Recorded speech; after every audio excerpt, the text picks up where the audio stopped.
Hello, ladies and gentlemen. My name is Phay, and welcome to the channel. You know, my father owned a coal business, but he kept it to himself. He minded his own business. Today, we're taking a look at an expansion to Star Trek Star Realms. This is the Borg Invasion from Wise Wizard Games.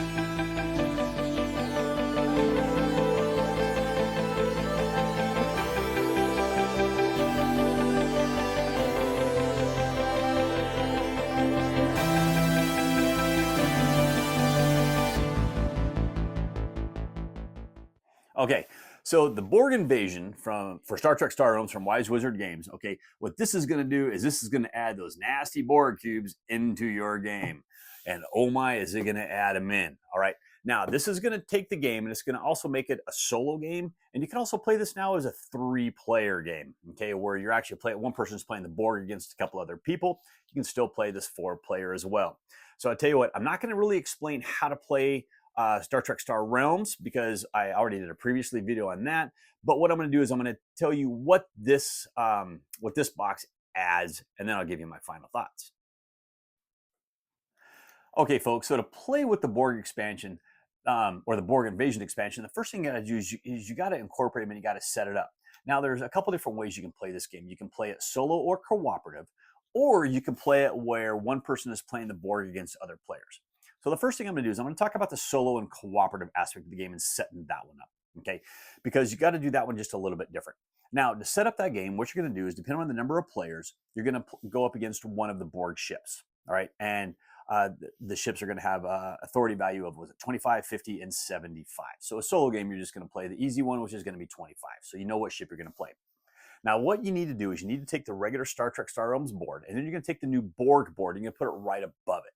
And you're going to notice that right below, you're going to see all these dots. Those dots are going to line up with the row of cards that you can buy. So put those two together, and then put your Borg ship right in the center. All right. Now what you're going to do is you're going to take the 4 Hive integration cards. The 4 Hive integration cards are basically it's things that are going to happen whenever the Borg assimilates cards from one of the different factions. You're just going to put those off to the side, up in the right-hand corner of that particular board. Now there's 5 force-filled cards. There's one for each of the 4 factions. What is it? The Dominion, the Romulan, the Federation, and the Klingon. And the other one is going to be the neutral. Okay, that's going to be like your starter ships, or your little raiders are going to do that 1 point of damage. Okay, those are your neutral ships.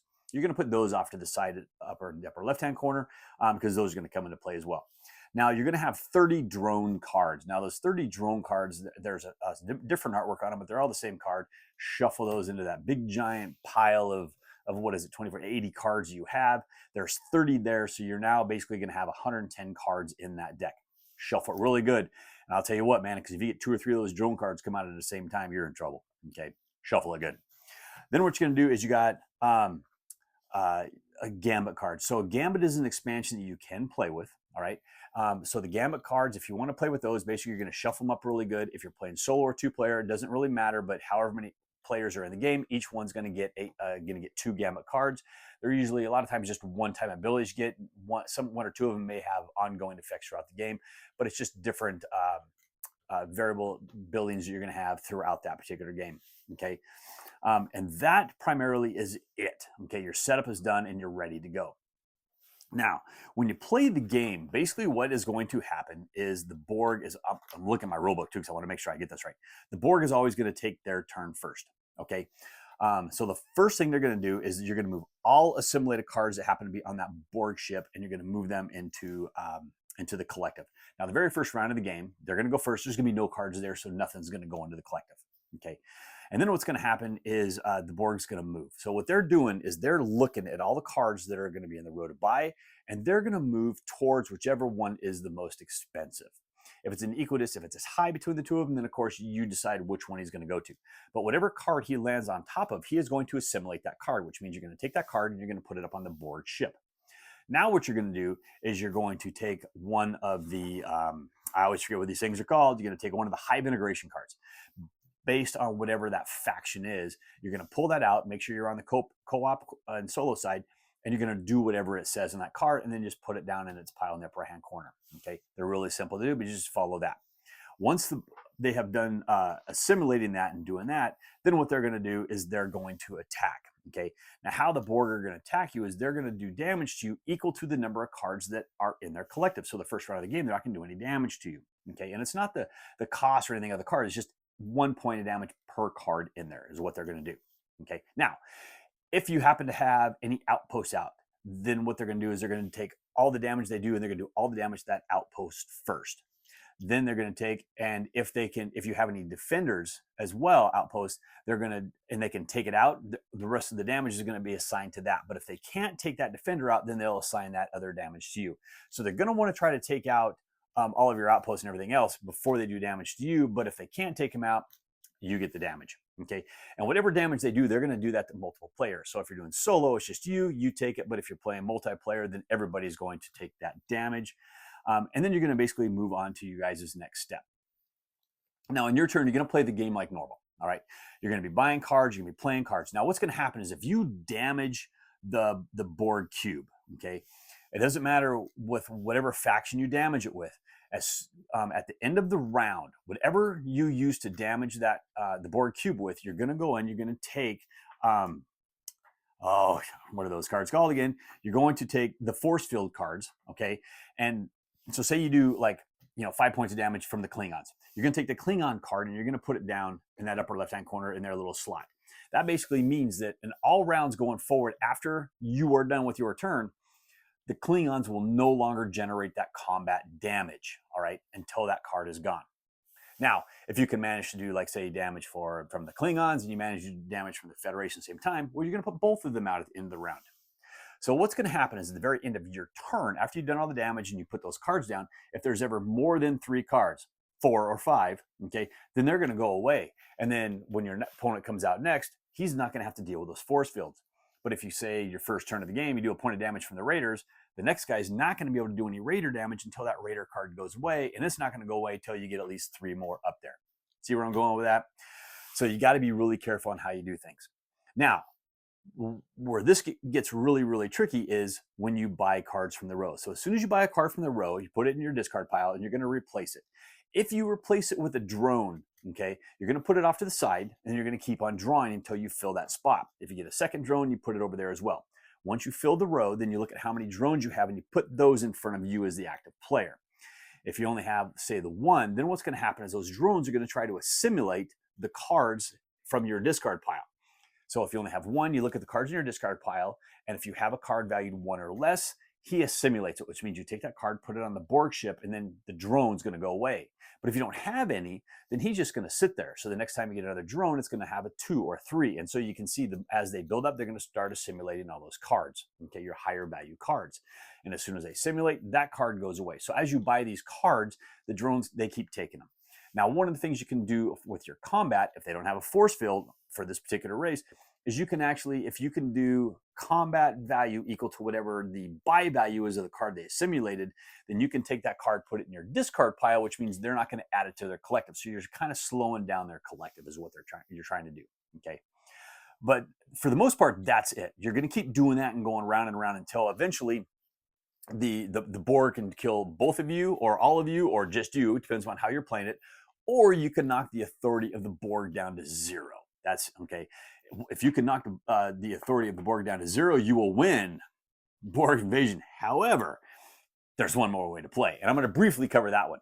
Now, you can also play this game to where one person is going to play the Borg, and he's going to go up against one or multiple other people. Now, he has his own little deck of cards, and he has his own 2 Gambit cards that he can play as well.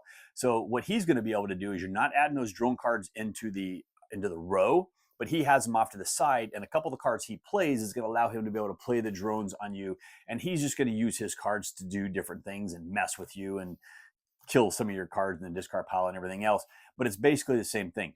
You're still trying to take him out and everything else, but once you can get eventually him down to 0 authority, he gets you down to 0 authority. Whoever can knock anybody down to 0 authority wins Star Trek Star Realms Borg invasion. All right, folks, there you go. That was kind of a high level, kind of a sporadic how to play. There's a few different modes to play. I just kind of wanted to give you an idea how this game is going to play out.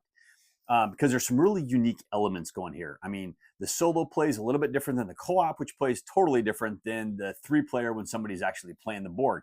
And I like that. Okay, I like how they're not all going to play the same. Now, solo and co-op are going to be very similar. The only difference is when you're playing. I find when you're playing this game solo, it is murderous. Oh my gosh, every drone's coming after you. Every card you play to try to damage him.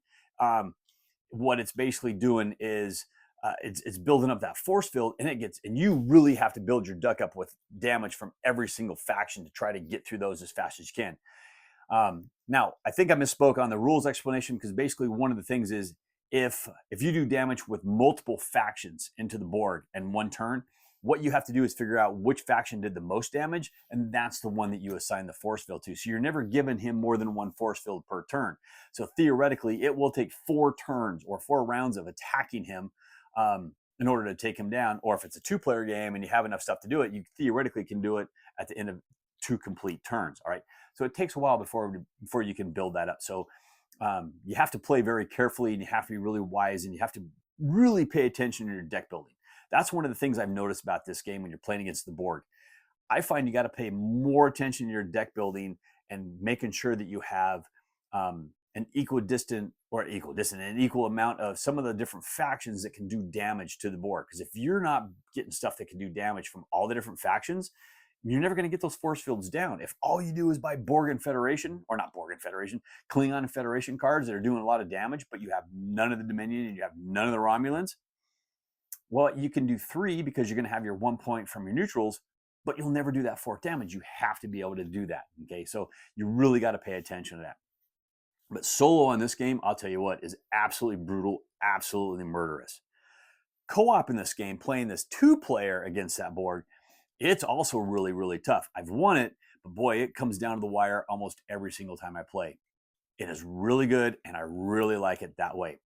Now, the one way I haven't had a chance yet to play it, I've read upon how it plays, and I can understand how it plays, and I looked at all the cards, and I can see where it's going to be really fun, is going to be one person playing the Borg against a couple other players. I just can't get enough people in my group together to do it, and I don't know when that's going to happen because of a lot of holidays coming up and vacations and everything else. But the way that works is going to be the same. If you attack the Borg with multiple damage types, he's going to get the force field, whichever one does the same. Or does the most.